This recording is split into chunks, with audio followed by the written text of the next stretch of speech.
ಸ್ನೇಹಿತರೆ, 2 ದಿನದಿಂದ ವಿಡಿಯೋ ಹಾಕಿರಲಿಲ್ಲ. ಇವಾಗ ಹಾಕ್ತಾಯಿದ್ದೀವಿ. ಅದು ರಾತ್ರಿ ವೇಳೆಯಲ್ಲಿ ನಮ್ಮನ್ನು ಕ್ಷಮಿಸಿ, ಓಕೆನಾ? ಇವಾಗ ಏನು ಕಾರಣ ಅಂದರೆ, 2 ದಿನದಿಂದ ವಿಡಿಯೋ ಹಾಕಿಲ್ಲ ಅಂದರೆ, ನಾವು ನಮ್ಮ ಮನೆಗೆ ಹಂಗಂದರೆ ಹುಟ್ಟಿದ ಮನೆಗೆ ಹೋಗಿದ್ವಿ ಮೈಸೂರಿಗೆ.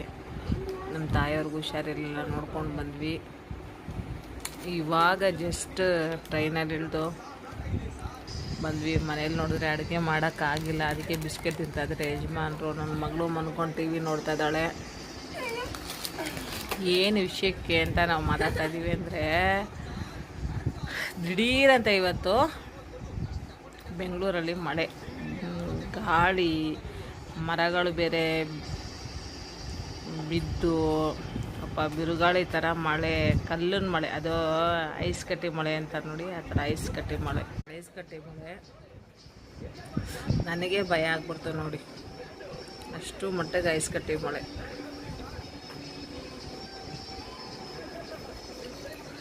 ಆ ಬೈಕೆ ಟ್ರೈನು ಮೂವ್ ಆಗುತ್ತೋ ಇಲ್ವೋ ಅಂತ ಕೂಡ ಯೋಚನೆ ಮಾಡ್ತಾ ಇದ್ವಿ.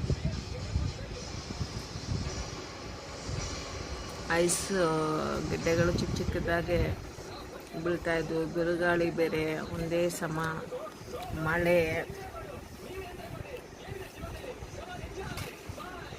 ಮನೆ ಬರೋಕ್ಕೆ ಹೆಂಗೂ ಲೇಟ್ ಆಗುತ್ತೆ, ಹೋಟ್ಲಿಗೆ ಹೋಗೋಕ್ಕಾಗಲ್ಲ ಅಂತ ಯೋಚನೆ ಮಾಡ್ಕೊಂಡಿದ್ವಿ.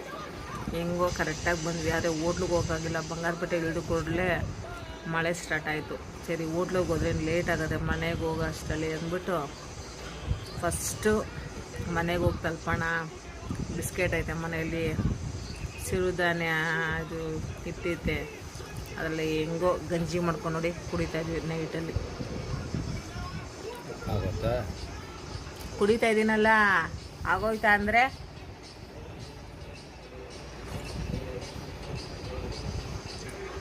ನಮ್ಮ ಯಜಮಾನ್ರಿಗೆ ಭಾಳ ಧೈರ್ಯ, ಆದರೆ ನಮಗೆ ಸೂಕ್ಷ್ಮ.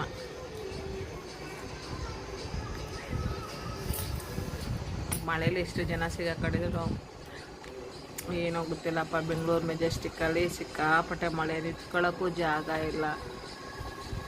ಹಂಗಂದರೆ ಮೇಲ್ಗಡೆ ಶೀಟ್ ಏನೋ ಐತೆ, ಅದರಲ್ಲಿ ನಿಂತ್ಕೊಂಡ್ರೆ ಸುತ್ತಮುತ್ತಲು ಗಾಳಿನೂ ಮಳೆಗೂ ಏನೋ ಬಿರುಗಾಳಿ ಎಬ್ದಂಗೆ ಎದ್ದರೆ ಅಲ್ಲಿ ನಿಂತ್ಕೊಂಡವ್ರಿಗೆ ಮೈ ಮೇಲೆಲ್ಲ ಮಳೆ ನೀರು. ಮಕ್ಳು ಇಟ್ಕೊಂಡಿರೋರೆಲ್ಲ ಎಷ್ಟು ಕಷ್ಟಪಡ್ತಾರೆ.